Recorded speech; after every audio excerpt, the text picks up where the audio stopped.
this current thought that is arising, whatever it may be, whatever it is saying, whatever it is projecting, what is aware of it? What is it that is aware of the thought, of the sensation, maybe that is in your body, or the bundle of sensations that you call the body? What is aware of eyesight, of world? What is aware of your experience? You understand that this is the simple little thing that we're trying to look for in inquiry. And here we're really not trying to be clever mentally, trying to be philosophical, trying to come up with theories or beliefs about who am I or what is aware, but instead just genuinely, wholeheartedly taking our attention to that which is aware. So see, inquiry requires you to be curious about what knows my experience. Because see, you automatically and effortlessly agree with me when I say you know your experience, right? The thoughts that you're having, the emotions, the circumstances, you say I am aware of them. So here, up until here, we are in complete agreement. There's complete understanding. Yes, I am aware of it. And even right now, if I ask you, are you aware? You say, yes, I am aware. It's so obvious. I am aware, I'm awake, I'm alive. You know, what I may be experiencing may be complete illusion. You know, I've heard in spiritual teachings it's complete illusion. That's not my experience yet. That's fine. Even if it's fully illusion, are you aware of it right now? You're still aware of a world, of living. And to that you say yes, so strongly and confidently you say, I am aware. So inquiry is us being curious about what is it that is aware, and not going based off of theories or belief systems or anything that we have, all this spiritual information we've accumulated in the past, but directly looking into our experience right now and seeing, okay, what is it that is aware of my experience, of the thoughts coming and going, of experience changing, of even the body changing, of even the mind changing, and actually looking, taking our attention to what this question points towards. And here you have to be very, very transparent. You have to be very, very clear. You cannot hide behind your words or the knowledge that you have accumulated. Because see, when I ask, what is it that is aware of the current thought that is arising? You say, it's the awareness, and it's the awareness is going within. See, these are all words. These are all words that you're hiding behind. If it's awareness that you believe that you're seeing, okay, there's just an awareness of it. Okay, what is it that is aware? So go to the experience that the word awareness points to. You see, don't just say, oh, it's awareness, and then that's the end of your search. Because this answer, this conclusion will bring you no satisfaction. It will not solve this mystery for you. If anything, it may just create further frustration down the road. You know, it becomes your obstacle because you're not willing to go farther. You're not willing to look deeper. So all words, right? They point to something. For example, if I tell you about the sweetness of honey, I can tell you all about it. You can even know honey is sweet. But have you actually experienced the sweetness of honey until you have honey? So you see, just in that way, when we talk about all these things, when we try to put all this into language, which is not meant for describing that which is subtle. Language is only meant to describe objects of awareness. So when we do so, it brings certain satisfaction to the mind, which is always seeking answers. But these sorts of intellectual answers will not help you. So when I ask you, what is it that is aware? And you just say, oh, it's awareness that is aware. It's not going to help you. You have to be willing to look deeper. What is the experience that the word awareness is pointing to? You see, like so this is my phone, okay? This is my phone, and the word phone is describing this block of reality, okay? This, what is, it's describing this. This is something that we've defined. It is an object. It has limitations. It has qualities. So it is something that we can focus our attention on. And the label we give it is the word phone.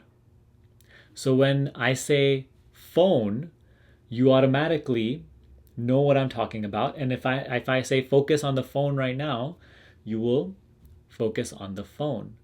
Instead of just dwelling over the word phone, you're just going to go towards the experience of the phone. You'll maybe even use your phone or whatever. And now you know the experience of what the word is pointing you to. So similarly, in that way, go to what you believe the word awareness is pointing to. What is it that the word awareness is signaling you to right now? It's going to be a little more difficult because awareness is not an object of your experience. It's not an object of awareness. Don't be confused, okay? Stay with me here. Objects of awareness have limitations. They have qualities, and we can focus our attention on them. Awareness itself is not an object. It doesn't have name. It doesn't have shape. It doesn't have form. Right? The label we've given it, awareness, it's still not its technical. It's not its name. It cannot be defined. That's why I say, whatever you believe the experience is that word is trying to point you to, go towards it right now. And you may even say that there's just a certain blankness. What is aware of even the blankness? Take your attention there. In this search, in this teaching, get really used to going to where the teachings are pointing, going to where the words are pointing. Don't get stuck and lost in the words. What is aware of even this emptiness, this not knowing where to look or point your attention? Is that not also perceived? Is there not an awareness of that? The reason we do this search is because right now, what you believe, what you're just operating under, the general assumption that you're operating under, is that this body and this mind are aware. Okay, even if you've been deeper into the spiritual teachings and you're like, oh, I'm awareness, I'm not my thoughts, I'm not my body, but the general assumption that you live your day through is that I am this body. But you see, the body itself is an object of awareness. The mind itself is an object of awareness. Mind, which is just thoughts, by the way. Thoughts are objects of awareness. They are seen to arise and subside, to come and go. They are seen to change. The body itself is seen to change. How many different versions of this body have you been aware of? So right now, you consider yourself to be an object of awareness. And so this is where all the dysfunction sets in, because right now your definition of yourself is just this little block of what you call me, and everything else is separate from you. And now you're in this world, interacting and mingling with others, things outside of me, this body. So this teaching is urging you to let go of this assumption for a while, or to challenge this assumption for a while, that I am just this body and just these thoughts. It is challenging you to look deeper. Is it the body that is aware? But there's an awareness of the body. And the body is seen to change, to come and go. So is it the mind that is aware then of the body changing? But the mind, which is just a bundle of thoughts, is itself seen to change, to come and go. So what is it that I so intimately feel as myself? Because I say, I know that the mind is changing. I know that the body is changing. I see these things arise and subside, come and go. So what is that deeper me that has no form, that is aware of all of this, aware of all this experience? So inquiry is you taking your attention to what this question is pointing to. And where does it take your attention? It kind of just takes your attention to just this sense of me. Nothing else really. And no answer pops up. Don't wait for any conclusion. This search is not about finding the answer, like a conceptual answer, because that itself would be an object of awareness and it would not actually be the answer. The search is more about what is happening to you while you're doing the looking. Because as you look, as you take your attention to the experience of the word awareness, when you take your attention to this sense of I am aware, there's depth being created in what you know yourself to be. Now, rather than just being and identifying as an object of awareness, this tiny limited thing, now what you know yourself to be is going deeper, subtler, expanding. And now you're growing in awareness of yourself.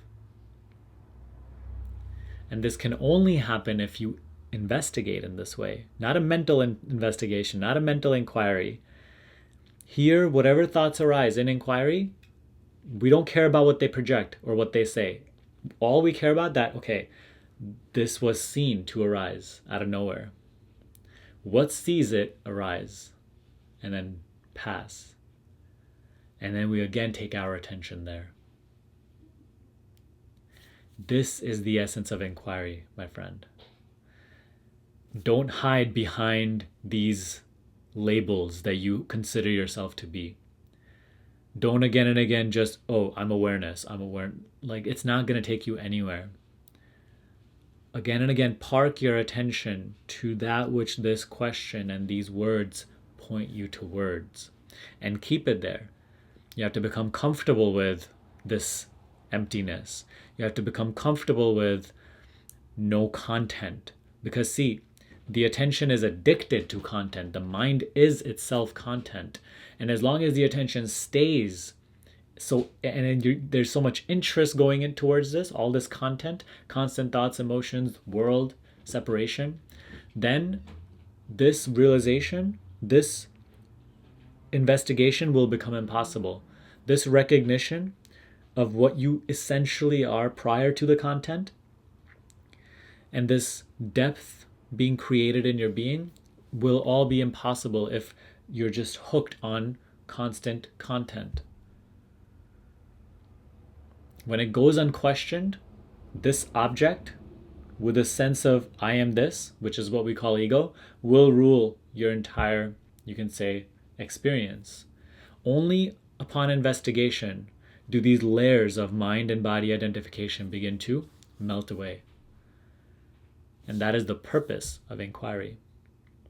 So practice. I've made plenty of resources available to you now, and I will continue to do so, but it is your initiative to implement and practice. Okay? Good luck. Thank you for watching this video. Now, here are a couple of ways that I can be of direct help to you right now. Okay? And I'm going to link everything that I mentioned right now in the description box below.